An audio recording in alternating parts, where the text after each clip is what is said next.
This is why they don't want you to watch until the end, and you're about to understand why. In a torchlit palace corridor beside a wide river, the young ruler known as Queen Selene Araminta stands perfectly still before carved doors and tall columns.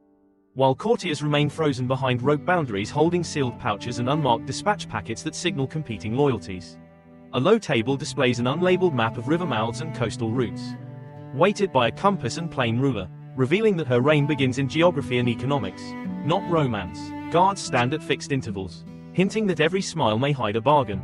The narrator opens the central question: is Selene an architect of power who can turn ceremony into authority? Or a carefully positioned piece moved by factions who prefer a controllable symbol over a sovereign will? At dawn, the harbor becomes a rigid tableau of leverage, tall masts and furled sails cut lines into a pale sky.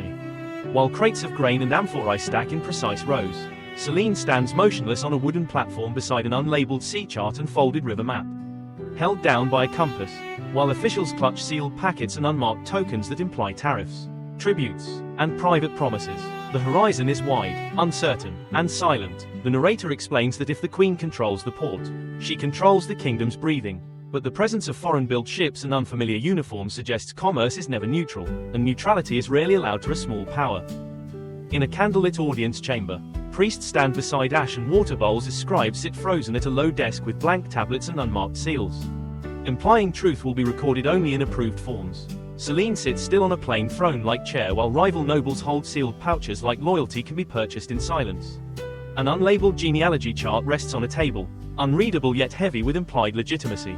The narrator frames the court as a battlefield without weapons. Power is negotiated through ritual, lineage claims, and the control of who is allowed to write reality.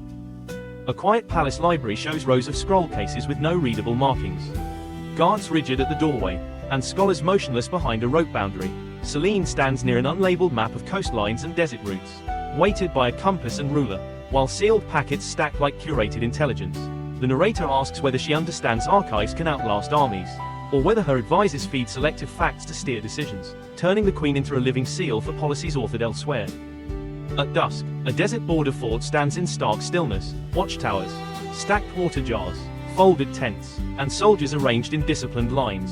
Selene stands near a field table with an unlabeled frontier map weighted by stones, while officers hold sealed dispatch packets and unmarked tokens suggesting pay, rations, and orders. The narrator points to the cruel logic of survival: reinforce the frontier and prove strategic competence, or become the crown that legitimizes expansion and taxation demanded by military factions hungry for power. A riverside temple ceremony freezes incense smoke and a crowd held behind rope lines, while priests sanctify bowls of ash and water and officials sit with seals, blank tablets, standardized weights, and sealed pouches that frame taxation as sacred duty. Selene stands beneath a plain canopy facing an altar with no readable inscriptions, while guards enforce fixed distance lines. The narrator asks whether she is exploiting religion as statecraft, or whether priestly institutions exploit her image, using the crown to sanctify their own authority and secure resources. In a candlelit negotiation pavilion, two delegations stand frozen across a long table, sealed packets mirrored on both sides and an unlabeled map weighted by stones at the center.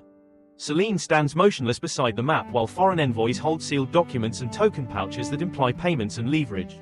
Priests sanctify the meeting, guards control who hears what. The narrator frames diplomacy as theater. Is Selene architecting alliances to protect her throne, or being traded in agreements that secure shipments and support while surrendering sovereignty one sealed packet at a time? A palace mint and treasury hall shows coin trays, calibrated scales, and standardized weights arranged like a machine, while officials hold blank tablets and unmarked seals to record quotas without transparency. Selene stands near stacked sealed pouches and unmarked tokens, with guards at fixed intervals and the city faintly visible beyond a doorway. The narrator highlights the dangerous question: is she mastering fiscal power to buy stability and independence, or trapped by creditors and advisors who make the queen the signature on decisions they will later blame her for? At dawn on a river avenue, citizens stand in strict rows behind rope boundaries as guards shape the crowd into geometry. Priests sanctify the moment. Officials distribute controlled gifts using tokens and sealed pouches beside standardized weights, generosity measured like policy. Selene stands on a raised platform beneath a canopy, framed by towering columns. The narrator explains that spectacle is governance. Is she binding the city to her rule, or being displayed as an icon needed by institutions to maintain order even if they do not obey her privately? A shadowed palace succession corridor shows advisors split into tense clusters near sealed doors. A long table piled with sealed packets, unmarked seals, blank tablets, and a chest of pouches and tokens implying loyalty purchases. Selene stands isolated at the corridor's end, priests sanctifying deliberation while guards control exits. The narrator sharpens the controversy. If Selene is truly powerful, she must navigate factions without becoming their prisoner. If she is a peace, the corridor itself proves her throne is negotiated daily by unseen hands. A quiet war room overlooking the river delta shows an unlabeled map of coastlines and supply routes weighted by stones, a compass, and ruler. Through an open colonnade, rows of motionless ships sit in morning haze while officers hold sealed dispatch packets. Supply crates fill the foreground, emphasizing logistics over glory. The narrator asks whether Selene prepares a calculated defense through naval power and controlled trade, or whether foreign patrons pull her toward conflict, turning her kingdom into a board where stronger empires test reach. In a candlelit inner chamber, sealed letter diplomacy dominates. Multiple stacks of packets tied with plain cords sit beside unmarked seals and blank tablets, while guards and rope boundaries enforce distance even from trusted attendants. Selene stands poised near a folded unlabeled map of sea and river mouths, as if the state is held in wax and cord. The narrator asks whether she is building a protective web of correspondence and leverage, or whether the letters are strings pulled by foreign powers and court factions, reducing the queen to an elegant signature. A desert caravan inspection gate shows merchants and camels frozen behind ropes while officials sit at a checkpoint table with standardized weights, sealed pouches, and unmarked tokens arranged like tariffs and permits. Selene stands on a platform near an unlabeled route map weighted by stones, dunes fading into haze behind her. The narrator explains that choke points are sovereignty. Is she funding stability by controlling gates, or is she the face of rules shaped by foreign interests and merchant profit? A night temple observatory shows priests and scholars around an astronomical disk, sand timer, compass, and a plain circular chart with no readable marks, with sealed packets stacked like prepared interpretations. Guards block stairwells. The river reflects faint starlight beyond columns. Selene stands beneath a canopy as if the heavens confirm her. The narrator asks if she uses controlled wonder to silence rivals, or if priestly institutions use her presence as a seal on manufactured prophecy. A dawn grain warehouse distribution hall shows citizens in orderly lines behind ropes holding empty bowls, while officials measure rations with standardized weights and hand out unmarked tokens like survival permits. Priests sanctify scarcity. Amphorae and sealed pouches fill the background. Selene stands on a raised platform near an unlabeled city plan, calm as if hunger can be managed. The narrator asks whether relief is pragmatic stability, or a surveillance system that binds the population to permission while shifting blame away from those who mismanaged wealth. In a candlelit regalia atelier, artisans stand frozen beside folded robes and polished bands with no readable markings, while a supervisor table holds seals, blank tablets, sealed packets, sealed pouches, and tokens, budgets for symbolism. Priests sanctify craftsmanship, guards hide the process. Selene stands near the finished regalia as if authority can be worn into being. The narrator asks if she shapes her image as statecraft, or if institutions package her as a controllable brand. A dawn riverside courtroom terrace shows citizens behind ropes, judges and clerks with unmarked seals and blank tablets, and standardized weights suggesting law measured like grain. Priests sanctify verdicts, guards shape fear. Selene stands near an unlabeled map, calm as if justice is destiny. The narrator asks if she strengthens law to stabilize the realm, or if courts are being weaponized through procedure, with the queen as ceremonial legitimacy. A misty coastal signal tower displays stacked beacon wood, timing instruments on an unlabeled sea chart, scholars and priests sanctifying coordination, and guards blocking access to method. Citizens remain behind ropes. Selene stands near the rail beneath a canopy, serene as if the sea responds to her. The narrator asks whether she builds strategic communication to defend independence, or whether foreign advisors make the kingdom a relay station while her image sells it as destiny. A night harbor quarantine gate holds travelers behind ropes while inspection tables show sealed herb jars, weights, pouches, and tokens as entry permits. Priests frame restriction as guardianship, guards enforce distance. Selene stands on a raised deck near an unlabeled harbor plan, calm as if control is compassion. The narrator asks whether she protects public health to preserve trade, or whether crisis is exploited to expand surveillance permanently under her caring image. A torchlit archive vault ceiling shows clerks pushing carts of unmarked scroll cases toward a heavy door. Guards at every corner, a supervisor table with seals, blank tablets, and sealed packets like classified truths. Priests sanctify sealing as purification. Selene stands near an unlabeled provincial map, calm as if history is a strategic resource. The narrator asks whether she controls archives to counter propaganda, or whether advisors isolate her from inconvenient facts by curating the past. A dawn harvest tithe barn shows farmers in a long rope-lined queue as officials measure grain with standardized weights and tokens in strict piles. Priests sanctify collection. Selene stands by an unlabeled farmland map, calm as if extraction is duty. The narrator asks whether she secures resources for defense and relief, or whether she is forced into harsher taxation by military and creditors, making her the visible face of hardship. A candlelit merchant guild hall shows traders in rigid rows as officials display an unlabeled trade map and stacks of weights, pouches, and tokens like layered licenses. Priests sanctify regulation. Guards control entry. Selene stands on a raised platform as if prosperity flows through her will. The narrator asks whether she harnesses commerce to protect independence, or whether merchants and foreign shipping interests use her as emblem to gain favorable terms while her authority depends on their roots. A dusk border treaty pavilion freezes two delegations across a table, sealed packets mirrored, an unlabeled coastline map weighted by stones at the center. Priests sanctify compromise. Guards control distance. Selene stands near the map, calm as if outcomes are ordained. The narrator asks whether she buys time and splits enemies with precision, or whether she legitimizes concessions demanded by stronger powers, turning her signature into a cover for slow surrender. A night palace rumor suppression corridor shows anxious clusters, guards at both ends, and a table stacked with sealed packets, seals, blank tablets, pouches, and tokens, tools for buying silence. Priests sanctify secrecy. Ash and water bowls imply purification. Selene stands at the far end, calm as if calm can erase doubt. The narrator asks whether she enforces disciplined information control to prevent collapse, or whether shadow factions isolate her inside manufactured reality. A dawn execution and pardon platform shows rope lanes, rigid guard corridors, and a table of seals, blank tablets, packets, pouches, and tokens like instruments of fate. Priests sanctify judgment. Selene stands on the platform as if mercy proves legitimacy. The narrator asks whether she consolidates authority to restrain violent factions, or whether she is pushed into intimidation spectacles that make her the visible symbol of fear while others control outcomes. A dawn coastal shipyard contract platform shows workers beside planks and sealed tar jars. Officials with an unlabeled sea chart, compass, weights, pouches, and tokens like permits and quotas. Priests sanctify construction. Guards keep distance. Selene stands elevated, serene as if expansion is inevitable. The narrator asks whether she builds naval capacity as shield, or whether foreign patrons direct shipbuilding for their own campaigns using her authority. A candlelit inner council chamber shows advisors around unlabeled maps, sealed packets stacked in separate piles, unmarked seals and blank tablets ready to shape truth. Guards blocking exits. Priests sanctifying deliberation. Selene stands at the table's head, certainty performed. The narrator asks whether she uses division to cross-check lies and preserve independence, or whether the council is the engine and the queen is the face that makes compromise look like sovereign will.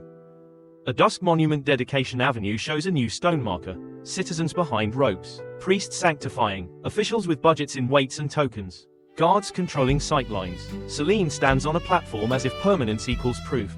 The narrator asks whether she anchors legitimacy through memory, or whether institutions and foreign allies build her image into stone to stabilize their interests. A midnight comet address plaza shows citizens in ordered tiers, guards controlling stairs, priests with astronomical tools and prepared interpretations, and Selene on a stage beneath a canopy as a faint comet streak appears.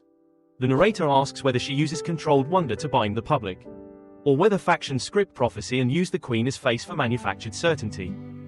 A vast palace map room appears as a static system linking temples, courts, schools, archives, granaries, ports, and forts. Tables show weights, pouches, and tokens. Officials hold dispatch packets. Priests sanctify administration. Guards enforce distance. Selene stands at the center beneath a canopy, isolated by silence. The narrator restates the question: is she engineer of this machine, or the crown placed at the center so the machine's bargains look personal?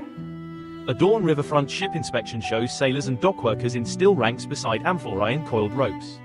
Officials with charts and tokens. Priests sanctifying inspection. Guards controlling crowds. Selene stands elevated as if the fleet is hers. The narrator asks whether she audits naval power to prevent sabotage, or whether the inspection is staged by merchants who control supplies and use her presence to legitimize extraction. A candlelit accounting chamber shows counting boards, weights, sealed pouches, and tokens sorted like taxes and bribes. Scribes waiting to record reality. Selene stands near an unlabeled city plan and river map. The narrator asks whether she takes control of finances to free herself from predators, or whether she is handed curated accounts that hide the true cost of alliances. A misty procession to a shrine shows citizens in rigid rows, officials distributing tokens as measured blessings. Priest sanctifying devotion as transaction. Selene stands beneath a canopy at shrine steps. The narrator asks whether she stabilizes the city through ritual and distribution, or whether temples use her image to sanctify extraction. A dusk waterworks inspection shows labor under guard, quotas in tokens, and an unlabeled canal plan. Selene stands near the plan as if infrastructure is destiny. The narrator asks whether she secures food supply and independence, or whether administrators and creditors drive public works for their benefit while the population pays. A torchlit rumor tribunal shows tools for controlling speech and records. Guards controlling corridors. Priests sanctifying silence. Selene stands calm at the edge. The narrator asks whether she prevents destabilizing conspiracy, or whether factions trap her inside manufactured truth. A dawn military pay pavilion shows wages measured and tokens distributed under incense. Selene near an unlabeled border map. The narrator asks whether she buys stability to keep the army loyal to the crown, or whether she is forced into costly commitments by factions that might not obey without payment. A candlelit foreign envoy residence shows sealed gifts and maps on a table. Heavy curtains and guarded corridors. Selene stands as if negotiating from strength. The narrator asks whether she extracts leverage, or whether envoys trade protection for sovereignty and slowly transform her into a symbol for an external agenda. A dusk city gate surveillance lane shows permits and penalties in tokens and weights. Priests sanctifying monitoring as harmony. Selene above near an unlabeled street plan. The narrator asks whether she tightens security to prevent coups, or whether administrators expand surveillance for profit under her moral cover. A night succession rehearsal chamber shows regalia laid out. Advisors tense with sealed packets. Priests sanctifying choreography. Guards hiding uncertainty. Selene stands near the regalia. The narrator asks whether she masters legitimacy to outmaneuver rivals, or whether factions shape succession rules around her to control continuity. A dawn coastal battle aftermath shows wreckage, charts, budgets, priests framing defeat as test. Selene calm beside the table. The narrator asks whether she turns loss into strategy, or whether she becomes scapegoat for failures produced by generals and foreign demands. A reconciliation hall shows bargaining currency in seals and tokens. Priests sanctifying compromise. Guards controlling witnesses. Selene near an unlabeled province map. The narrator asks whether she absorbs dissent intelligently, or whether she is forced into concessions that weaken sovereignty while elites protect themselves. A dawn balcony address shows controlled gifts and sanctified unity. Selene serene beneath a canopy. The narrator asks whether she binds a restless city through spectacle, or whether institutions display her image to maintain order even if the system benefits more than the sovereign. A night exile preparation room shows blank pages, sealed letters, an unlabeled map, a guard silhouette, and Selene near last resources. The narrator asks whether she retreats strategically to preserve influence through narrative, or whether forces beyond her already decided her fate. An authorized history workshop shows scribes assembling one version. Priests sanctifying writing. Guards blocking corridors. Selene at the head as memory becomes conquest. The narrator asks whether she shapes her legacy to resist propaganda, or whether her legacy is manufactured around her to protect victors. The map room returns as a complete machine. Selene stands at the center beneath a canopy. Isolated. The narrator ends part 1. The controversy is structural. Selene may appear powerful, but the real question is whether she commands the machine or whether the machine uses her image to make bargains and dependencies look like personal will. A Dawn River Delta census checkpoint freezes villagers and merchants behind road boundaries. Carts paused beside baskets and sealed jars. Officials sit at a long table with standardized weights, sealed pouches, and unmarked tokens arranged like identity permits and movement fees, while scribes hold blank tablets and unmarked seals ready to define people through controlled categories. Priests sanctify counting as harmony. Selene stands near an unlabeled district map weighted by stones, calm as if measuring lives is ordinary governance. The narrator asks whether she tightens administration to stop smuggling and stabilize taxes, or whether administrators use order to expand surveillance for profit under the Queen's moral cover. A candlelit palace medical chamber presents sealed herb jars and folded linens arranged like controlled remedies. Guards rigid at the doorway, and attendants held behind road boundaries. Officials nearby hold sealed packets, unmarked seals, and blank tablets, implying illness will be interpreted through policy. Selene stands near an unlabeled city plan and folded harbor map, calm as if public health is also political security. Priests sanctify restrictions as protection. The narrator asks if she preserves stability and trade with pragmatic measures, or if crisis is exploited to normalize tighter checkpoints while her caring image sells control. A dusk palace garden, private audience, pavilion shows clipped hedges and still fountains. Petitioners kept behind rope lines at a distance, and a low table holding sealed packets, unmarked seals, blank tablets, sealed pouches, and tokens arranged like favors waiting to be priced. Priests sanctify access as harmony. Guards control narrow pathways. Celine stands beneath a canopy, calm as if closeness can be rationed. The narrator asks whether she uses patronage strategically to bind elites to the throne, or whether advisors manage access around her, turning the queen into a ceremonial gate for bargains she cannot fully see.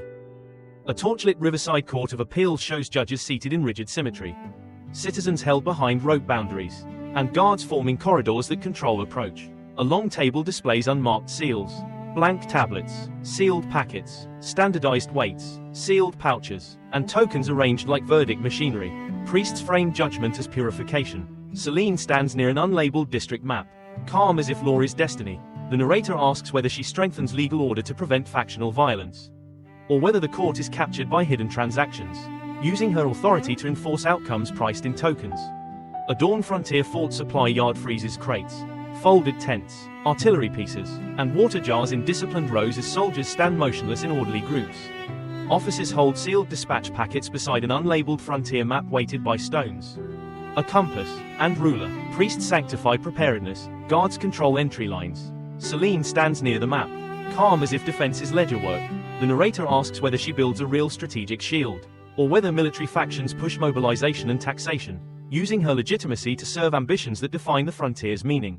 A candlelit chemistry and perfume workshop shows sealed glass jars, stone mortars, folded cloths, and controlled supplies measured by standardized weights, sealed pouches, and tokens, with sealed packets implying recipes treated as state secrets. Guards lock the doorway, attendants remain behind rope boundaries. Celine stands near an unlabeled trade map, calm as if luxury is strategy. The narrator asks whether she uses prestige goods as diplomatic leverage and economic branding, or whether merchants use her glamorous image to sell monopolies that distract from hard politics in sealed letters.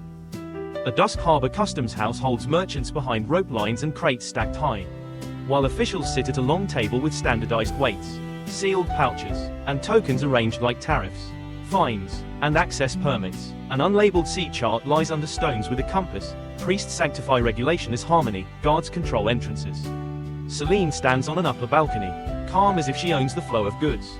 The narrator asks whether she funds defense and reduces dependency, or whether guilds and foreign shipping interests shape rules for profit while she provides legitimacy.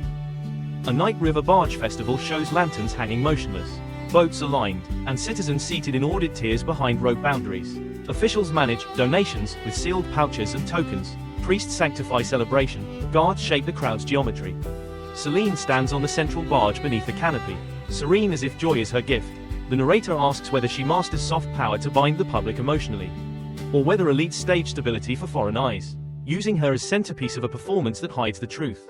A Dawn Palace Council split shows two rigid clusters facing unlabeled coastline and river charts weighted by stones, sealed packets stacked in separate piles, and unmarked seals and blank tablets ready to decide what becomes official truth.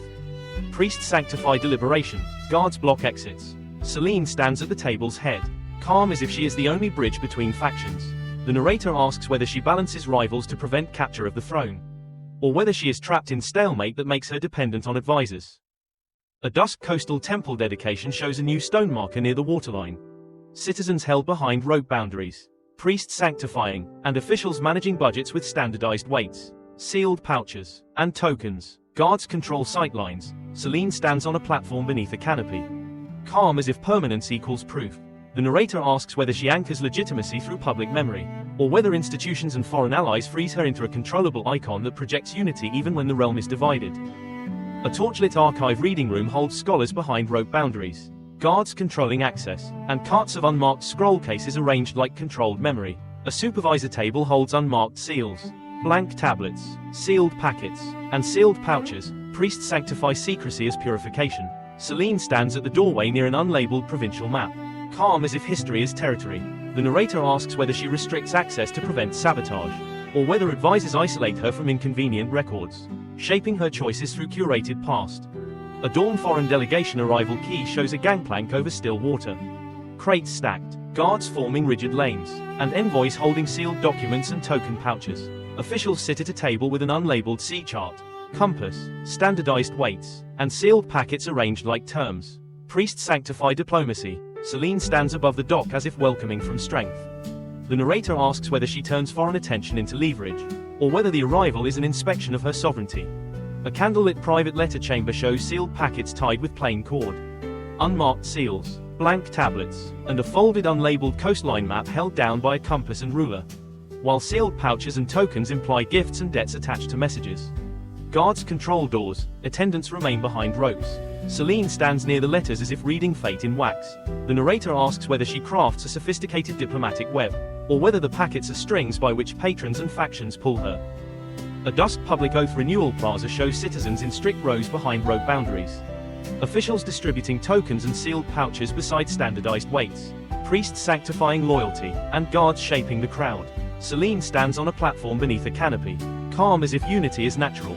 The narrator asks whether she uses repetition to deter coups and stabilize the city, or whether institutions stage the oath to measure loyalty and identify dissent while she is the visible symbol. The palace map room returns as a complete machine. Cord and stone models connect temples, courts, schools, archives, granaries, ports, forts, customs houses, and checkpoints. Tables display weights, sealed pouches, and tokens. Officials hold sealed dispatch packets. Priests sanctify administration. Guards enforce distance. Celine stands at the center beneath a canopy, isolated by silence. The narrator restates the core. Is she architect using every lever to protect sovereignty? Or crown placed at the center so bargains and foreign leverage look like personal will? A Dawn Riverbank military drill ground shows soldiers frozen in orderly squares beside supply crates, while officers stand around an unlabeled border map and folded delta plan weighted by stones, compass, and ruler. Officials arrange pay and ration tokens. Priests sanctify readiness. Guards keep spectators behind ropes. Celine stands on a small rise, calm as if the army is a measured instrument. The narrator asks whether she professionalizes forces loyal to the crown, or whether generals use her authority to justify expansion and extraction. A candlelit coin exchange and debt registry shows citizens behind ropes holding sacks as officials weigh coins and record obligations with blank tablets and unmarked seals. Priests sanctify discipline. Guards control entrances. Celine stands near coin trays with subtle tonal differences, calm as if value is destiny. The narrator asks whether she stabilizes currency to protect trade, or whether creditors and factions profit from hidden terms while her name makes hardship feel inevitable. A Misty Dawn shipyard expansion shows new wooden frames, planks, sealed tar jars, and motionless workers under guard, with a foreman table holding an unlabeled sea chart, compass, weights, pouches, and tokens like quotas and wages.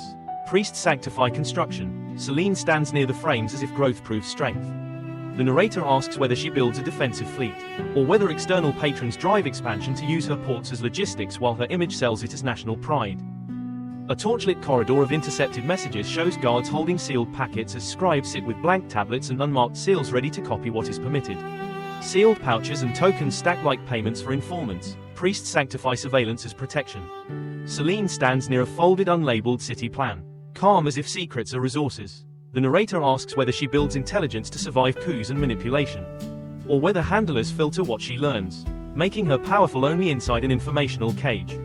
A Dawn rural tax collection courtyard shows farmers queued behind rope boundaries. Officials measuring grain with standardized weights and tokens, scribes recording compliance, guards preventing protest, and priests sanctifying extraction as cosmic balance. Celine stands near an unlabeled farmland map, calm as if hardship is administration. The narrator asks whether she collects resources for defense and relief, or whether elites squeeze the countryside to pay debts and buy loyalty while she bears the blame. A candlelit palace banquet hall shows untouched plates and sealed amphorae. Nobles in symmetrical lines holding sealed pouches and token bundles like pledges. Guards at doors, and priests sanctifying hospitality as unity. Celine stands at the head beneath a canopy, serene as if generosity proves legitimacy. The narrator asks whether she binds rival elites through controlled hospitality, or whether factions use the banquet to launder bargains into tradition under her image. A Misty Dawn coastal fortress inspection shows high walls, stacked cannonballs, and sealed supply crates, with a field table holding an unlabeled coastline map and harbor plan weighted by stones, compass, and ruler. Officials manage budgets with tokens. Priests sanctify fortification. Guards control distance. Celine stands on the rampart as if security is visible argument. The narrator asks whether she deters invasion and preserves independence, or whether expansion satisfies foreign allies who want the port controlled for their strategy. A torchlit temple treasury annex shows gold vessels and sealed pouches behind rope boundaries. Officials weighing offerings. Priests and guards sharing the same lock. Celine stands near an unlabeled city plan as if sacred wealth is national wealth. The narrator asks whether she mobilizes temple resources for relief and defense, or whether priestly elites mobilize her image to protect hordes and justify extraction. A Dawn refugee intake plaza shows families behind ropes holding bundles. Officials issuing tokens like entry permits and ration cards. Guards controlling lanes. Priests sanctifying control as compassion. Celine stands near an unlabeled district map as if movement is policy. The narrator asks whether she manages displacement humanely to prevent unrest, or whether administrators use crisis to expand surveillance and cheap labor under her moral cover. A candlelit proclamation workshop shows scribes, seals, sealed packets, and unmarked scroll cases, guards blocking corridors, priests sanctifying writing as truth, and a folded unlabeled coastline map tying messaging to strategy. Celine stands at the head as if words stabilize reality. The narrator asks whether she counters foreign propaganda, or whether factions write proclamations she did not design and her authority makes them feel inevitable. A Dusk River Bridge toll gate shows travelers behind ropes. Guards controlling passage, officials collecting toll tokens, priests framing restriction as harmony, and Celine near an unlabeled river map as if infrastructure is theology. The narrator asks whether tolls fund repairs and defense fairly, or whether choke points become extraction and surveillance legitimized by her image. A Dawn education oath room shows children and instructors in neat rows with blank tablets. Tied scrolls, a calendar wheel and compass, guards controlling entry, and officials managing funding tokens. Celine stands near an unlabeled district map as if shaping minds is rule. The narrator asks whether she modernizes literacy to reduce manipulation, or whether curriculum is engineered to reproduce loyalty to institutions behind her. A torchlit security hearing hall shows accused officials behind ropes, judges with seals and tokens like bargains, guards controlling exits, priests sanctifying judgment. Celine stands near an unlabeled registry plan as if corruption is diagrammed. The narrator asks whether she breaks predatory networks, or whether the hearing is selective theater engineered by factions to remove rivals using her authority. A Misty Dawn Navy review shows ships anchored, sailors in ranks, officials managing contracts and supplies with tokens, priests sanctifying readiness, guards keeping civilians behind ropes. Celine faces the fleet as if the sea is fate. The narrator asks whether she asserts direct command to keep trade autonomous, or whether foreign patrons effectively guide the fleet and her review is performance of compliance. The map room returns as an ecosystem linking ports, courts, archives, granaries, forts, shipyards, checkpoints, and intelligence corridors. Weights, sealed pouches, and tokens sit like hidden math. Officials and priests stand still, guards enforce distance. Celine remains at the center beneath a canopy, isolated. The narrator concludes this section. Celine appears powerful at the center, but the machine may be using her, turning sovereignty into performance while factions and foreign leverage define its limits. A Dawn desert caravan diplomacy camp shows tents in disciplined rows, camels beside sealed water jars, guards controlling lanes, and a table holding an unlabeled route map, compass, weights, pouches, and tokens like toll rights and escort payments. Priests sanctify the meeting. Celine stands beneath a canopy at the pavilion edge as if controlling desert and river. The narrator asks whether she builds buffer alliances, or whether the camp reveals dependence on external networks that can cut supplies. A candlelit marriage contract chamber shows sealed packets, unmarked seals, blank tablets, an unlabeled family tree, and token piles like dowry and insurance. Guards and priests frame union as cosmic alignment. Celine stands near the table as if kinship is strategy. The narrator asks whether she crafts alliances by choice, or whether factions use marriage as leash that turns personal life into policy. A Misty Dawn grain fleet departure shows barges aligned, officials managing permits and allocations with tokens, priests sanctifying circulation, guards holding civilians behind ropes. Celine overlooks the water as if controlling hunger. The narrator asks whether she safeguards distribution to prevent famine, or whether creditors and allies demand shipments first, making her manager of scarcity while contracts decide who eats.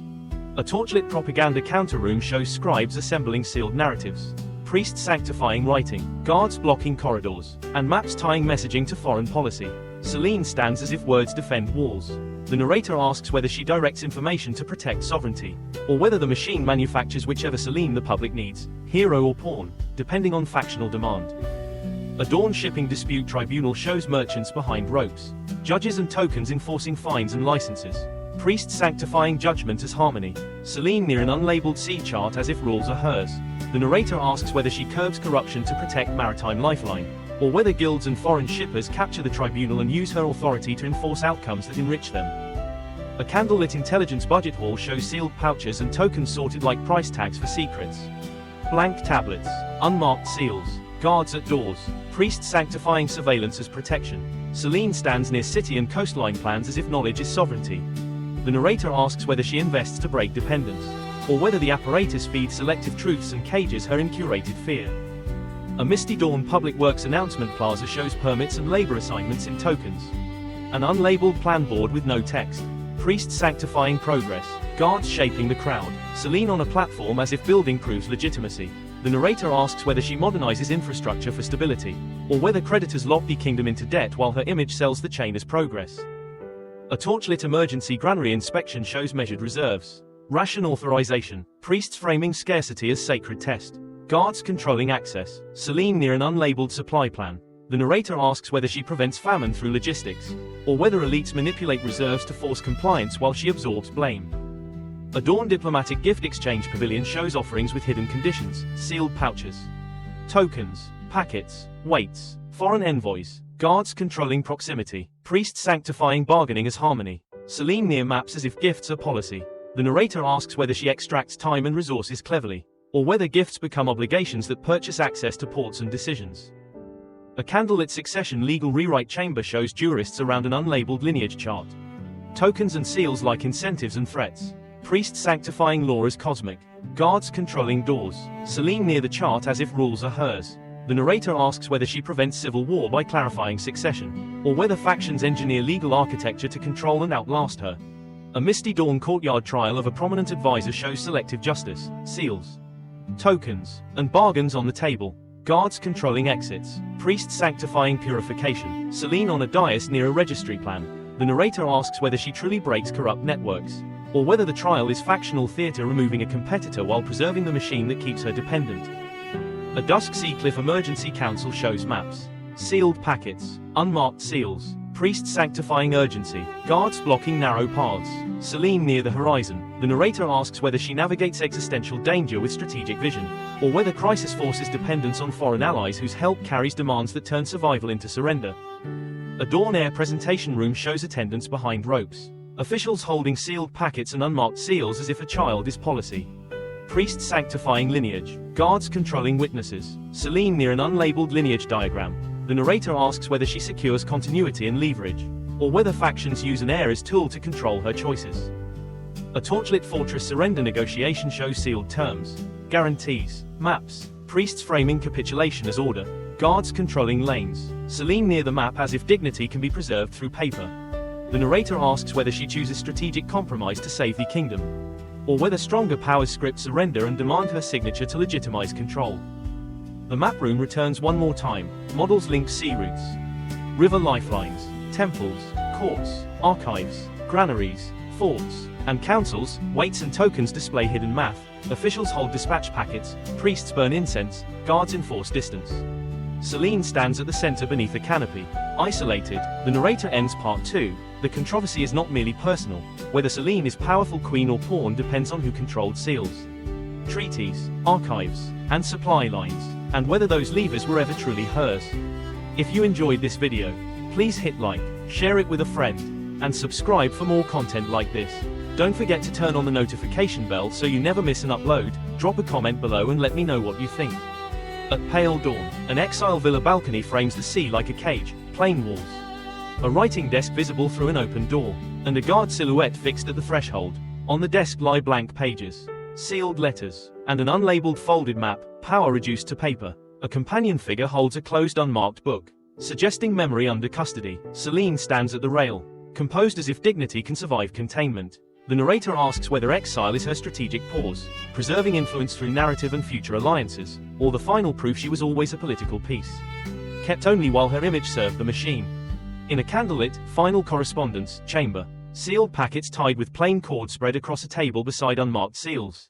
Blank tablets, sealed pouches, and unmarked tokens arranged like last favors and last debts. An unlabeled coastline map and folded river delta plan sit weighted by stones. Compass and ruler, strategy still present even at the end. Guards hold rigid positions. Priests sanctify the writing as sacred truth. Celine stands near the letters, calm as if editing fate in wax and silence. The narrator probes whether she authors her own legacy to outlast defeat, or whether handlers script the final story, using her presence to sanctify a narrative that protects those who benefited. A misty memorial preparation hall shows artisans beside scaffold poles and stone fragments, while officials manage remembrance budgets using standardized weights, sealed pouches, and unmarked tokens. Priests sanctify commemoration. Guards control doors to keep the process hidden. A blank, uninscribed marker base stands at the center, meaning waiting to be assigned. Selene appears small at the edge of the scene. More symbol than person. The narrator asks whether her image is preserved because she was truly powerful and feared, or because she remains useful even in absence, a stabilizing symbol that can be reshaped after agency disappears. In a torchlit archive classification corridor, clerks move unmarked scroll cases onto carts toward a heavy door, while guards stand rigid at every corner. A supervisor table holds unmarked seals, blank tablets, sealed packets, sealed pouches, and unmarked tokens arranged like permissions and prohibitions. Priests sanctify sealing as purification. Selene stands near an unlabeled provincial map, calm as if memory is territory. The narrator warns, whether Selene once controlled archives or not, the archive now controls Selene, sealing alternative interpretations so the public inherits only the version that serves the victors. A Dawn Public Remembrance Plaza freezes citizens in ordered rows behind rope boundaries. Priests beside ash and water bowls, and guards shaping sightlines toward a simple uninscribed marker. Officials sit at a side table with weights, sealed pouches, and unmarked tokens, funding ritual and distributing loyalty. Selene appears as a statue-like silhouette without readable markings, elevated above detail. The narrator asks whether the public truly revered her strategic brilliance, or whether remembrance is curated by institutions that need a stable symbol, turning controversy into a clean narrative that hides compromises and dependencies. A candlelit scholar debate chamber shows philosophers and administrators around a circular table with sealed packets of curated evidence, blank tablets, and unmarked seals ready to record conclusions in authorized language. Guards lock doors. Priests sanctify discourse as moral order. Selene's silhouette stands in the background like a subject rather than participant. The narrator asks whether this debate is honest inquiry into structural pressure and survival, or staged justification, using her story to teach obedience, not critical thought. A misty dawn waterfront marketplace shows stalls and amphorae frozen mid-trade while officials hold standardized weights, sealed pouches, and unmarked tokens that decide who may sell. Guards enforce distance lines. Priests sanctify commerce as virtue. A mural-like image of Selene appears on a wall without readable markings. Her presence persists as brand. The narrator asks whether her governance genuinely improved stability and trade, or whether her image distracts from ongoing extraction, proving how a leader can become a convenient face for a system that continues unchanged. A torchlit, lessons for successes, classroom freezes trainees at desks with blank tablets, instructors holding tied scrolls, and guards controlling entry. A side table displays weights, sealed pouches, and unmarked tokens as examples of administration, alongside an unlabeled map of ports and frontier passes. Selene's portrait-like silhouette appears on a wall, precedent, not person. The narrator asks whether she is taught as strategist who survived by turning great powers against each other, or as cautionary pawn, depending on what the institution wants from students today. A Dawn coastal lighthouse and harbor entrance shows ships anchored in calm water while officials collect entry fees with tokens and sealed pouches beside an unlabeled sea chart. Guards enforce distance. Priests sanctify safe passage as destiny. A statue like Selene stands near the lighthouse base, tying her legacy to the sea. The narrator asks whether she secured maritime independence, or whether her image sells the illusion of control while foreign interests govern the harbor through contracts and debt. A candlelit secret treaty archive room displays sealed packets stacked in locked chests, unmarked seals, blank tablets, and guards watching as if paper is more dangerous than weapons. An unlabeled map of coastlines and river mouths lies under stones with compass and ruler. Priests sanctify secrecy. Selene's silhouette appears near the chests. The narrator asks, did Selene use secret terms as calculated shields to survive? Or do these chests prove dependency, sovereignty negotiated away in silence while public spectacle remained intact? A misty dawn frontier monument field shows uninscribed markers, soldiers at attention, and officials arranging pensions with standardized weights, sealed pouches, and unmarked tokens. Priests sanctify sacrifice. Guards keep civilians behind rope lines. Selene's statue stands near the markers, legitimacy welded to war memory. The narrator asks whether her compromises spared the kingdom worse devastation, or whether entanglements dragged people into foreign struggles, and her image is used later to justify costs demanded by others. A candlelit court theater stage freezes actors posed with ship and crown props without readable markings. An audience sits behind rope boundaries under guard supervision. Officials manage patronage tokens. Priests sanctify performance as moral teaching. Selene appears as the central staged figure. The narrator asks whether art preserves truth about a controversial ruler by showing tension openly, or whether theater becomes propaganda, simplifying Selene into villain or heroine depending on who funds the tokens. A Dawn Palace courtyard under a new regime shows officials around tables filled with unmarked seals, blank tablets, sealed packets, weights, sealed pouches, and tokens, the machinery of continuity. Guards stand rigid at gates, priests sanctify transition as destiny. An empty statue niche hints at erasure. Selene appears only as a shadow in the architecture. The narrator asks whether her downfall proves she was a pawn discarded when useful, or powerful enough to threaten entrenched interests, forcing removal while the machine survives unchanged. A candlelit household room shows a family frozen around an oil lamp. Bread and jars on the table, and a small unmarked figurine representing Selene placed on a shelf. Outside, a distant patrol silhouette implies surveillance reaches even here. The narrator shifts the lens to ordinary memory. Admiration, suspicion, and resignation live in the same room. Was Selene protective through stability and grain, or feared as symbol of elite manipulation? The final battlefield is perception, long after policy ends. The palace map room returns as echo. Cord and stone models link temples, courts, schools, archives, granaries, ports, forts, and councils. Weights and tokens sit in disciplined piles. Officials and priests stand motionless. Guards keep distance. A faint silhouette of Selene lingers at the center beneath a canopy, suggesting the machine continues without the person. The narrator asks again, was Selene the power, or the face that made power legible while factions and foreign leverage decided what mattered? A misty dawn coastal archive excavation shows workers around a newly opened stone chamber. Unmarked scroll cases laid in careful rows. Guards controlling entry lines. A supervisor table holds seals, blank tablets, sealed packets, weights, sealed pouches, and tokens, permissions to touch the past. Priests sanctify discovery. Selene's faded mural appears on broken wall fragments. The narrator asks whether recovered documents will reveal strategic brilliance and resistance, or confirm she was maneuvered, her reign a case study in controlled sovereignty. A candlelit council testimony chamber shows former officials in separated rope lanes holding sealed packets like sworn memory. Judges with seals, tokens, and pouches arranged like fines, pardons, and incentives. Guards block exits. Priests sanctify confession as purification. Selene's silhouette appears behind the bench. The narrator asks whether testimony will expose the pressure she balanced, or whether testimony is bought, producing truth that protects the system while pinning responsibility on the most visible figure. A Dawn, new coin, introduction platform shows citizens behind ropes as officials display coin trays with subtle tonal differences. Scales and weights beside sealed pouches and unmarked tokens implying controlled conversion. Guards hold lanes. Priests sanctify currency as cosmic order. Selene's statue stands near the platform. The narrator asks whether this reform reflects Selene's planning finally recognized, or whether her name is used to legitimize reforms designed by later administrators, legacy as tool for present agendas. A torchlit border memorial hearing shows veterans and families behind ropes while officials distribute pensions with weights, sealed pouches, and tokens. Blank tablets and unmarked seals record sacrifice in controlled language. Priests sanctify suffering as destiny. Guards control grief. Selene's portrait silhouette hangs without readable symbols.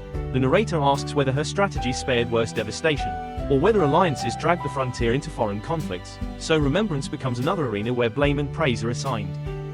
A candlelit diplomatic museum gallery shows sealed treaty bundles inside glass cases with unmarked labels. Guards watching. Priests sanctifying the room as sacred history. An unlabeled map of sea and river mouths hangs behind displays. Selene stands as a statue at the center, curated exhibit. The narrator asks whether the museum reveals survival genius, or reframes dependency as brilliance through selective artifacts, education as controlled narrative. A misty dawn, lost fleet, wreck survey shows broken hull beams and scattered crates along sand.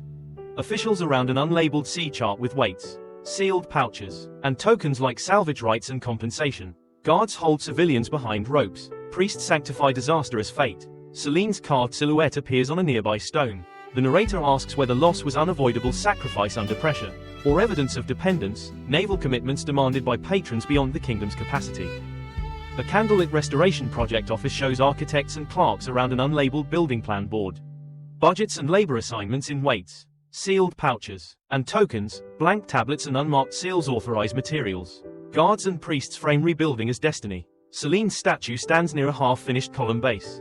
The narrator asks whether rebuilding reflects her long-term vision realized, or whether her name is a usable emblem that convinces the public to accept new taxes and forced labor while beneficiaries hide behind seals. A Dawn Canal Maintenance Tribunal shows workers behind ropes. Officials with weights and tokens like fines and wages. An unlabeled canal plan weighted by stones with compass and ruler. Guards enforce lanes. Priests sanctify enforcement as morality. Selene's mural silhouette hangs nearby. The narrator asks whether canal discipline was her pragmatic famine prevention, or whether administrators weaponize her name to justify harsh penalties and extract labor. Order is control. A candlelit, forbidden books, confiscation room shows guards stacking unmarked scroll cases into chests. Clerks recording seizures with unmarked seals and blank tablets. Sealed pouches and tokens like rewards for informants. Priests sanctify censorship as purification. Celine's silhouette appears in a wall niche. The narrator asks whether she restricted texts to prevent subversion during crisis, or whether censorship served factions needing ignorance, her image the moral shield for suppressing threats to the machine. A Misty Dawn festival, in Celine's honor, shows lanterns. Ordered tiers. Guards shaping the crowd. Officials managing donations with sealed pouches and tokens. Priests sanctifying celebration. Celine appears as statue on a platform, symbol, not person. The narrator asks whether celebration reflects genuine gratitude for stability, or manufactured unity for foreign observers and internal dissent. Legacy as mask for ongoing bargains. A candlelit Truth Commission drafting room shows jurists around sealed evidence packets. Unmarked seals, blank tablets, weights, sealed pouches, and tokens like incentives for testimony. Guards lock doors. Priests sanctify deliberation. Celine's silhouette appears behind a screen. The narrator asks whether the commission clarifies how she navigated leverage and factional pressure, or produces an official truth designed to stabilize the present. Closing debate by authority. A Dawn Trade Boom Street shows new stalls and warehouses frozen mid-operation. Officials issuing licenses and taxes with weights, sealed pouches, and tokens. Guards keep distance lines. Priests sanctify prosperity as righteousness. Celine's mural silhouette appears on a warehouse wall. The narrator asks whether her trade policies created real growth, or whether elites use her name to legitimize monopolies. Legacy as marketing for exploitation. A candlelit border garrison pension hall shows retired soldiers behind ropes. Officials distributing compensation with weights, sealed pouches, and tokens. Blank tablets and seals record obligations. Priests sanctify the process. Guards watch. Celine's portrait hangs above as generosity. The narrator asks whether she built disciplined support to reduce mutiny, or whether pensions buy silence and loyalty, her name softening the truth that power still depends on payment. A Misty Dawn temple prophecy reinterpretation terrace shows priests and scholars around astronomical instruments and sealed packets of prepared interpretations. Guards controlling stairways. Citizens behind rope boundaries. Incense hanging still. Celine's statue stands near the altar. The narrator asks whether prophecy is reread honestly to understand her reign, or politically to justify current rulers. Celine framed as chosen genius or dangerous pawn depending on what stability requires. The palace map room returns again, now crowded with heritage management, display cases, sealed chests, restoration tools, commission tables among cord and stone models linking temples, courts, schools, archives, granaries, ports, forts, and councils. Weights, sealed pouches, and tokens sit in disciplined piles as if the machine monetizes memory. Celine's faint silhouette lingers at the center beneath a canopy. The narrator concludes, Celine's controversy survives because power survives by controlling records, rituals, and resources. So, queen or pawn, is never only about her, but about who owns the story. A pale dawn riverbank dig exposes stone foundations and pottery shards beside still water. Unmarked scroll cases are lifted from mud under guard lanes. A supervisor table holds seals, blank tablets, sealed packets, weights, sealed pouches, and tokens, permissions to handle the past. Priests sanctify discovery. Celine's faded mural appears on a broken fragment. The narrator asks whether new fragments reveal a calculating strategist anticipating crisis, or confirm she was trapped inside a system she could not command. A candlelit sealed vault inventory shows clerks listing unmarked chests while guards stand rigid. A table holds blank tablets, unmarked seals, sealed packets, weights, sealed pouches, and tokens like access fees and bribes. Priests sanctify secrecy. Celine's statue stands near the vault door. The narrator asks whether vaults contain proof of bold maneuvering and hidden compromise, or evidence of deep dependence masked by public confidence. A Misty Dawn Canal headgate restoration site shows stone blocks, beams, and tar jars. Laborers stand under guard. Officials manage quotas with weights, sealed pouches, and tokens beside an unlabeled canal plan. Priests sanctify repair. Celine's image appears on an unmarked plaque. The narrator asks whether infrastructure discipline was her pragmatic legacy, or whether her name is invoked to justify forced labor and extraction long after her reign. A torchlit inquiry into missing grain shows storehouse clerks and guards behind ropes. Judges with seals, blank tablets, sealed packets, weights, sealed pouches, and tokens like fines and bargains. An unlabeled supply map lies under stones. Priests sanctify accountability as purification. Celine's portrait silhouette hangs behind the bench. The narrator asks whether investigations reflect her anti-corruption strategy, or selective theater punishing rivals while hoarding networks remain protected. At dawn, new tariff platform shows merchants behind ropes. Crates stacked, officials weighing policy through scales. Weights, sealed pouches, and tokens like permits and penalties. An unlabeled sea chart sits under stones. Priests sanctify the announcement, guards keep lanes. Celine's statue stands near the platform. The narrator asks whether tariffs fund defense and reduce dependency, or consolidate monopolies for guilds and foreign shippers using her name to quiet protest. A candlelit garrison weapons store shows inventory stacked under guard. Officials with blank tablets, unmarked seals, weights, and tokens like rations and pay. Priests sanctify readiness. Celine's mural silhouette hangs above the racks. The narrator asks whether she strengthened defense as sovereignty shield, or whether militarization served factions profiting from supply contracts while her image justified permanent mobilization. A Misty Dawn petition for justice courtyard shows citizens behind ropes. Clerks with blank tablets and unmarked seals recording grievances. Officials managing access fees with weights, sealed pouches, and tokens. Guards enforce lanes. Priests sanctify bureaucracy as morality. Celine's statue stands in a balcony niche. The narrator asks whether her reign expanded justice, or whether access remains transactional, her image making the system look fair while tokens decide outcomes. A torchlit foreign envoy trial shows emissaries behind ropes. Judges with seals, blank tablets, sealed packets, weights, sealed pouches, and tokens like penalties and indemnities. Guards control exits. Priests sanctify sovereignty. An unlabeled coastline map sits under stones. Celine's portrait silhouette hangs behind the bench. The narrator asks whether this marks real independence, or symbolic theater to appease public anger while deeper dependencies remain sealed. A dawn anniversary military parade shows soldiers in perfect lines. Crowds behind ropes under guard supervision. Officials distributing gifts and permits with weights, sealed pouches, and tokens. Priests sanctify continuity. Celine's statue stands at the avenue's end. The narrator asks whether this honors real stability she built, or normalizes militarization and obedience using her name as comfort while the state tightens control. A candlelit counter-coup planning chamber shows offices around an unlabeled city plan weighted by stones with compass and ruler. Sealed dispatch packets stacked in separate piles, and emergency funds in sealed pouches and tokens. Guards block doors. Priests sanctify preemption as protection. Celine's mural silhouette appears above the map. The narrator asks whether she mastered security politics to outlast threats, or whether the system learned from her controversy to perfect control while calling it legacy. A Misty Dawn Scholars Coastal Conference shows evidence packets, unlabeled maps, and blank tablets ready to record conclusions in authorized language. Guards lock doors. Priests sanctify interpretation as moral order. Celine stands as statue at the room's edge. The narrator asks whether scholarship will finally admit structural pressures that constrain her choices, or manufacture tidy narrative that serves current power. A candlelit prison ledger office shows barred doors. Clerks with blank tablets and unmarked seals, weights, sealed pouches, and tokens like rations and privileges. Case files stacked without readable markings. Celine's mural silhouette stains the wall. The narrator asks whether incarceration reflects her harsh security measures justified by real threats, or cruelty expanded by factions who benefit while her image absorbs blame. A dawn relief warehouse shows sacks and sealed jars. Refugees behind ropes. Officials distributing ration tokens. Guards enforcing lanes. Priests sanctifying aid as compassion. Celine's statue stands by the entrance. The narrator asks whether she created resilience systems for the vulnerable, or whether relief remains a tool to buy loyalty and monitor populations, her name softening surveillance. A torchlit harbor protest aftermath shows broken pottery and haze. A motionless crowd held behind ropes by rigid guard lines, and officials with seals, blank tablets, weights, sealed pouches, and tokens like fines and compensation. Priests sanctify cleanup as purification. Celine's mural looms above the street. The narrator asks whether anger reflects real suffering from policies attributed to her, or unrest exploited to weaken rivals, her name absorbing heat while the machine negotiates behind closed doors.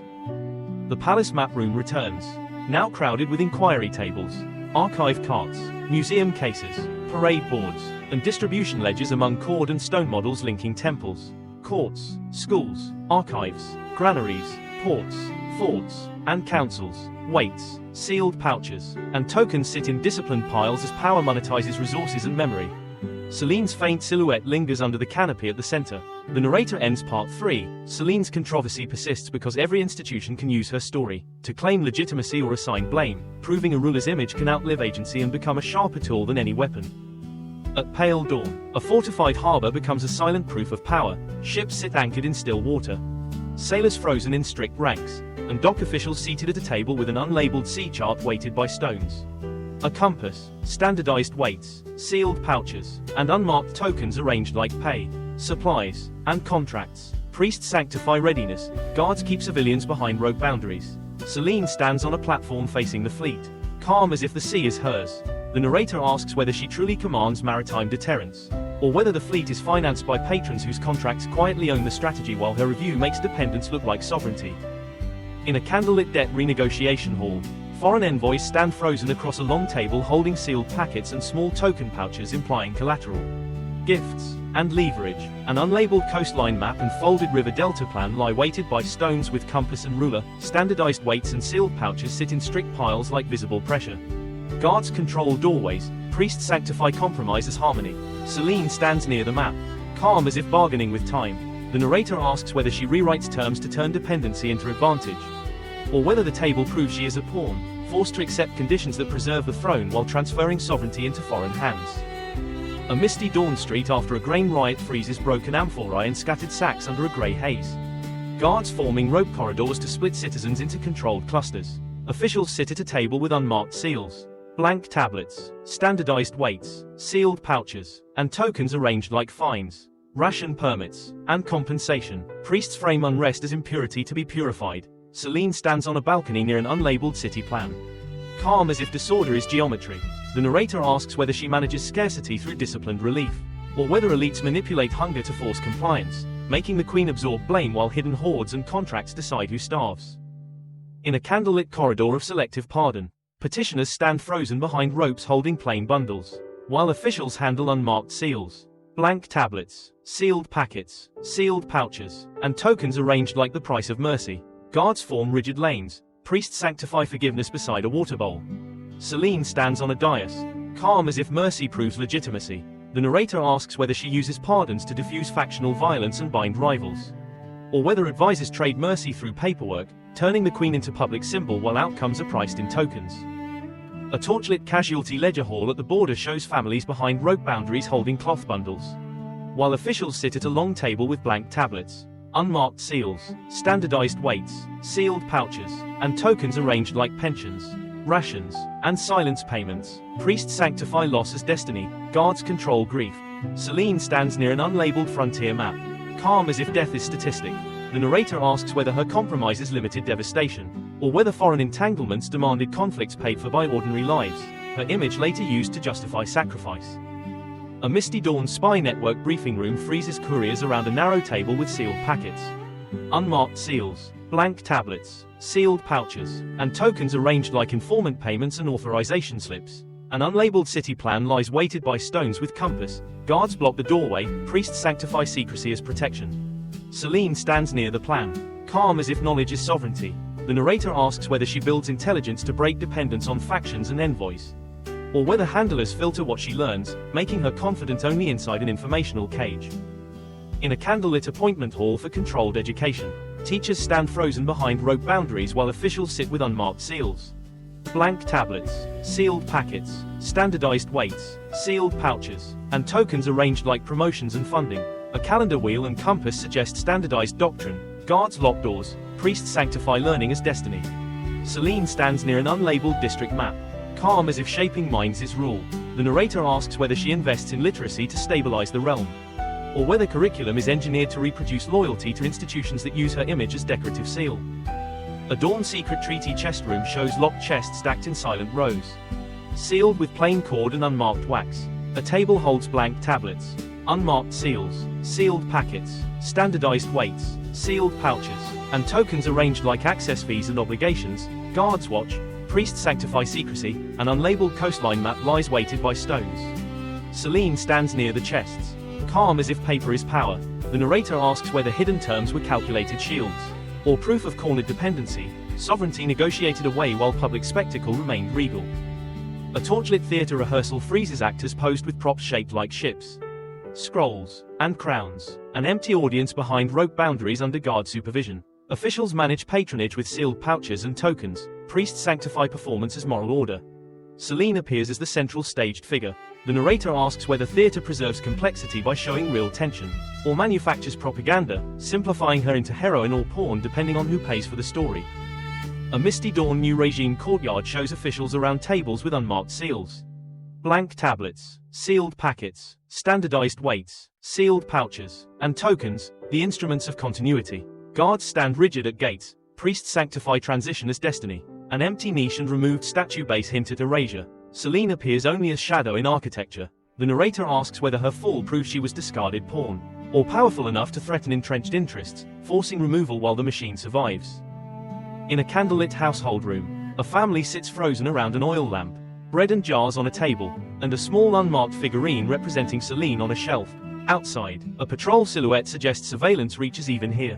The narrator listens to ordinary memory, admiration, suspicion, resignation. Was Celine protective through stability and grain, or feared as symbol of elite manipulation? The story insists the final verdict is lived experience, not palace rumor.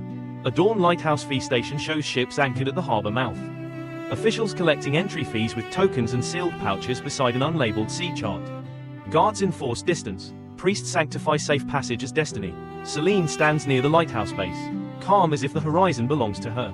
The narrator asks whether maritime policy secured autonomy, or whether sovereignty became a toll booth monetized by elites and foreign interests under her image. A candlelit exile correspondence room shows a writing desk covered in blank pages, sealed letters, and an unlabeled folded map. A guard silhouette stands rigid at a doorway line. A companion holds a closed unmarked book. A small pile of sealed pouches and tokens implies last resources. Celine stands near the desk, composed as if narrative is her final weapon.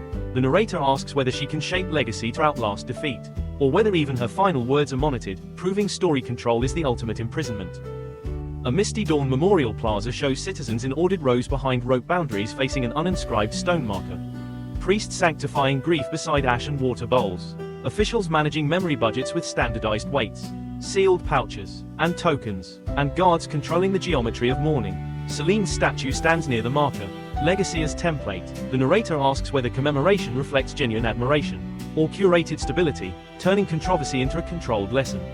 The palace map room returns as a complete machine. Models connect temples, courts, schools, archives, granaries, ports, forts, shipyards, checkpoints, and councils. Weights, sealed pouches, and tokens sit like hidden math.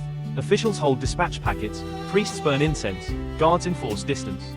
Celine stands beneath a canopy, isolated by silence. The narrator repeats the conclusion of this arc.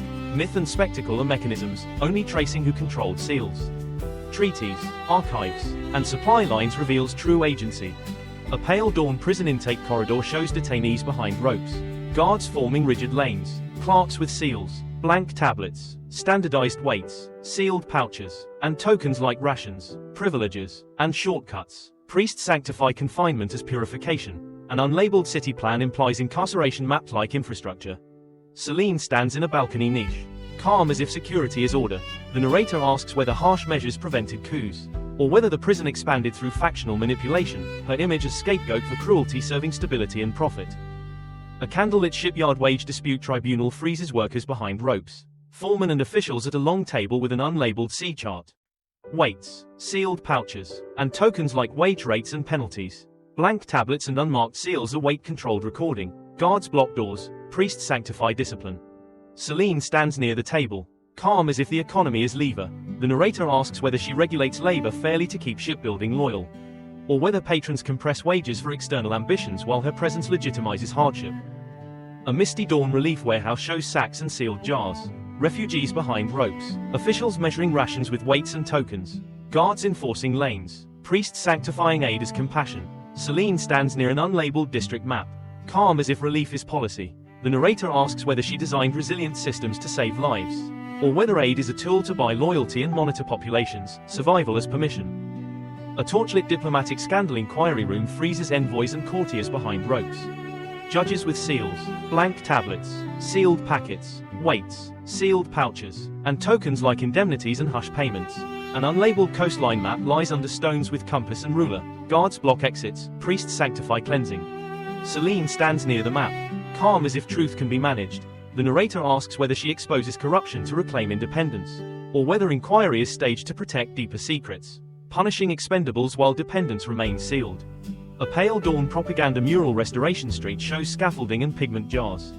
Artisans frozen beside a massive wall image of Celine without readable text. Officials manage permits and payments with weights, sealed pouches, and tokens. Guards enforce lanes. Priests sanctify restoration as purity. The narrator asks whether imagery reflects gratitude for stability, or polishing of legacy to serve current rulers, proof that controversy can be rewritten into whatever symbol the system needs. A candlelit successor training classroom freezes trainees with blank tablets, instructors with tied scrolls, guards controlling entry, and a side table holding an unlabeled coastline map. Weights, sealed pouches, and tokens. Administration as lesson. Celine's statue stands at the back. The narrator asks whether she is taught as strategist who survived by leverage, or as pawn whose dependency taught successes how to tighten control, depending on what obedience the institution wants. A Misty Dawn garrison pension hall shows retired soldiers behind ropes, officials distributing compensation with weights, sealed pouches, and tokens. Blank tablets and unmarked seals record obligations. Priests sanctify, guards watch. Celine's mural silhouette hangs above as generosity. The narrator asks whether pensions reflect disciplined stability, or hush payments buying silence about foreign-driven wars, her name softening the truth that loyalty still depends on payment. A candlelit Monopoly license hall shows traders behind ropes holding sealed pouches. Officials with weights, seals, blank tablets, sealed packets, and tokens like exclusive permits and penalties. An unlabeled sea chart ties Monopoly to roots. Guards control doors. Priests sanctify Monopoly as harmony. Celine stands on a platform, calm as if prosperity is policy. The narrator asks whether controlled monopolies funded defense, or whether guild elites and foreign shippers captured authority, her image legitimizing exploitation.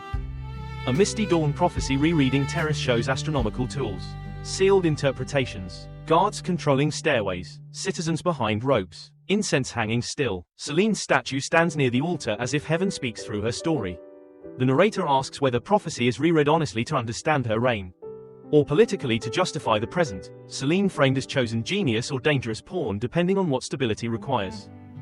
A candlelit legacy museum gallery shows sealed treaty packets in glass cases with unmarked labels.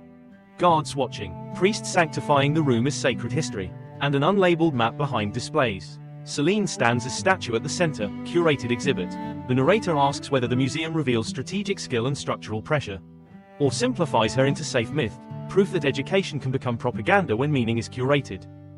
A Pale Dawn Truth Commission drafting room freezes jurists around evidence packets.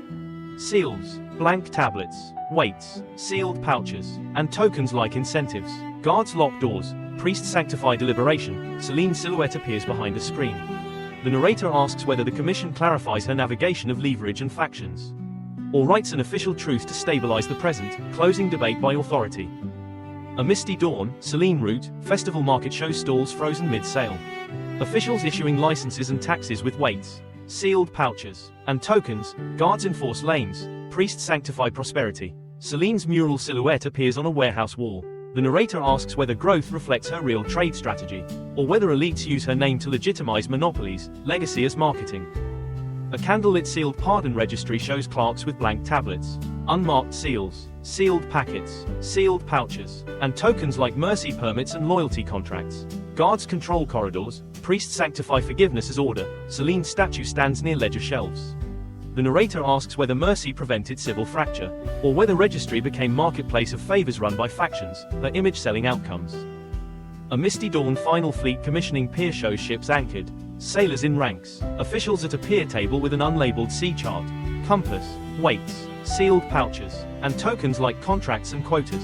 Priests sanctify commissioning. Guards enforce lanes. Celine stands near the chart as if the sea is bargaining chip. The narrator asks whether she makes one last strategic move to secure autonomy, or whether patrons force commissioning to use her fleet as their tool. The palace map room returns as a static ecosystem. Models link temples, courts, schools, archives, granaries, ports, forts, shipyards, checkpoints, tribunals, commissions, and museums. Weights, sealed pouches, and tokens sit in disciplined piles. Officials hold dispatch packets. Priests sanctify. Guards enforce distance. Celine stands beneath the canopy, isolated. The narrator states the evolving conclusion: every institution can use her, trade can claim her, courts can blame her, priests can sanctify her, archives can rewrite her, so controversy persists because power owns the story. A pale dawn final verdict chamber shows judges behind a long table with seals. Blank tablets, sealed packets, weights, sealed pouches, and tokens like last instruments of legitimacy. Priests sanctify judgment beside ash and water bowls, guards control silence, an unlabeled coastline map implies sovereignty itself is being sentenced. Selene stands at a distance. Composed, the narrator asks whether the verdict proves she was independent strategist removed for threatening interests. Or pawn blames so the machine cleanses itself without exposing true authors of dependency. A candlelit sealed exile order registry shows Clark's recording removal with blank tablets and unmarked seals. Sealed packets stacked like permissions to exile without admitting conquest. Weights, sealed pouches, and tokens suggest travel funds and hush money. Priests sanctify paperwork as moral necessity, guards block doors.